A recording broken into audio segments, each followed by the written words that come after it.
As acting governor, Sylvia Luke has about to sign a supplemental emergency proclamation relating to these brush fires. Just what does this mean? Joining us now is the lieutenant governor in her acting governor capacity this morning. Good morning. Good morning, Gina.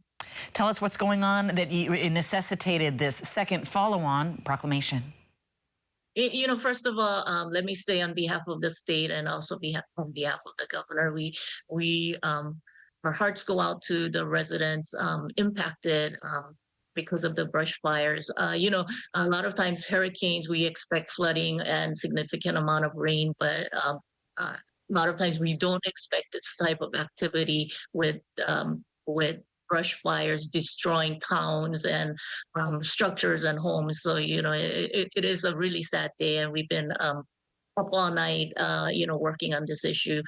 What we have noticed is that we have about 2,000 visitors at the Kahului Airport, and they left their hotels early to be at the airport early because they didn't have a place to go. So we needed to ensure that we need to get these individuals off the islands first. The reason why we need to do the emergency proclamation is we wanted to work with the airlines to encourage no more visitors to Maui County. Apparently flights are still coming in, and so we wanted to discourage non-essential travel to Maui. If they have accommodations on the west side, they're not going to be able to find a hotel, and they won't be able to get into the Lahaina area. So that's the main reason for the emergency proclamation. Thank you. And this is different than a shutdown. To clarify, the airport is not being shut down, correct? Correct. The airport is not being shut down. The airport is still controlled by the federal government. The best that we can do is discourage non-essential travel. The airlines have been terrific. I understand that, all the airlines, Hawaiian, United, Southwest, Alaska, they're all willing to stand by to help any visitors who want to make changes to their flight. What we want to do is, because the resources are really scarce and the shelter spaces are scarce on Maui, we want to make sure that if visitors can cut their visit short and then leave the islands, to make sure that the resources are prioritized for our residents. That is really the goal for the emergency proclamation that we are currently working on. All right. And what else is on your plate today? We have Hawaii National Guard resources. Could those be employed? What else can you mobilize today to help from the state side to address the issues there in Maui? Absolutely. I just got off the phone with administrators of FEMA. They have granted support for the Big Island fire. Just this morning, at our request, they have extended that support for Maui fires as well.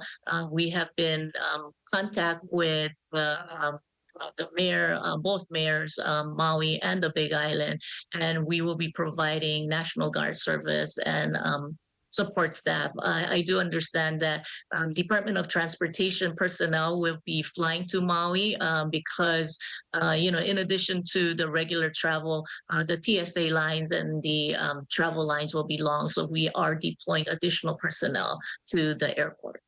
What sorts of resources might there be, like from the Hawaii National Guard, for instance, in terms of firefighting? There were, issues even going up in the air yesterday to tackle that. Will that change today in first responders' favor, to your knowledge? What more can be done? We are hopeful.